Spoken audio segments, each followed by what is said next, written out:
የእግዚአብሔር ቃል አነብና አንደኛ ዜና ምዕራፍ 4 አንደኛ ዜና ምዕራፍ 4 ማለት ዜና 4 ሃሌሉያ። አጠገባቸው ያለውን ሰው ነገር ሁሉ ለበጎ ነው በሉት። ሃሌሉያ። ነገር ሁሉ ለበጎ ነው። ድገምና ነገር ሁሉ ለበጎ ነው።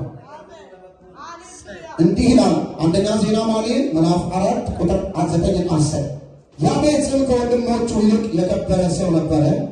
እናቱም በጣም ወድጄዋለሁ ስትል ስሙን ያቤጽ አለችው። ያቤጽም አቤቱ እንድትባርከኝ ግዛቴንም እንድታሰፋ እለምንሃለሁ፣ እጅም ከኔ ጋር ትሁን፣ ከስቃይ ከጉዳት ጠብቀኝ በማለት ወደ እስራኤል አምላክ ጮኸ። እግዚአብሔርም የለመነውን ሰጠ።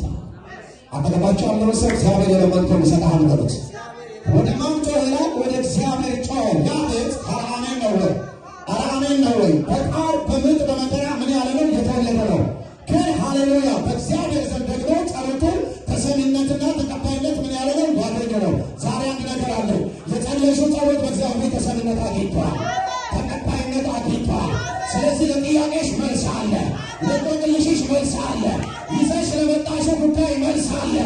እግዚአብሔር ለመነ፣ እግዚአብሔር ጸለየ፣ እግዚአብሔርን የለመነውን ምን አደረገ? ሰጠው። ዛሬ ማታ እንደገና ይሆናል። የለመንከው ትቀበላለህ፣ የለመንሽው ትቀበያለሽ። እግዚአብሔር ይሰጥሃል፣ እግዚአብሔር ይሰጥሻል። በደምጆና እስቲ አሜን። የለመነውን ምን አደረገ? ሰጠው። ምን አደረገው? ሰጠው። እስቲ ይሰጠኛል ብሎ እስቲ እቀበላለሁ ብሎ ሃሌሉያ። የለመንከው ነገር አለ፣ የለመንሽው ነገር አለ። ዛሬ ማታ ጥያቄሽን መልስ ይዘሽ ትሄጃለሽ። ለጥያቄ ይዘህ ትሄዳለህ። ጮህና በደም አሜን ነው ወይ? ማንኛውንም ችግር ጥለው ትሄዳለህ። ለመነ፣ የለመነውን ምን አደረገ? ሰጠው። አሜን ነው ወይ?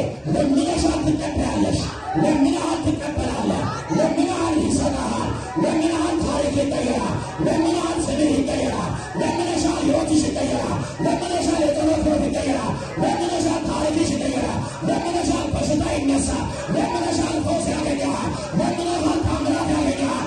እኔ የሚልጠው አሜን። የለመነው ሁሉ ምን አደረገው? ሰጠው። አሜን ነው። ቁጭ በሉ። ጌታ ይባርካችሁ።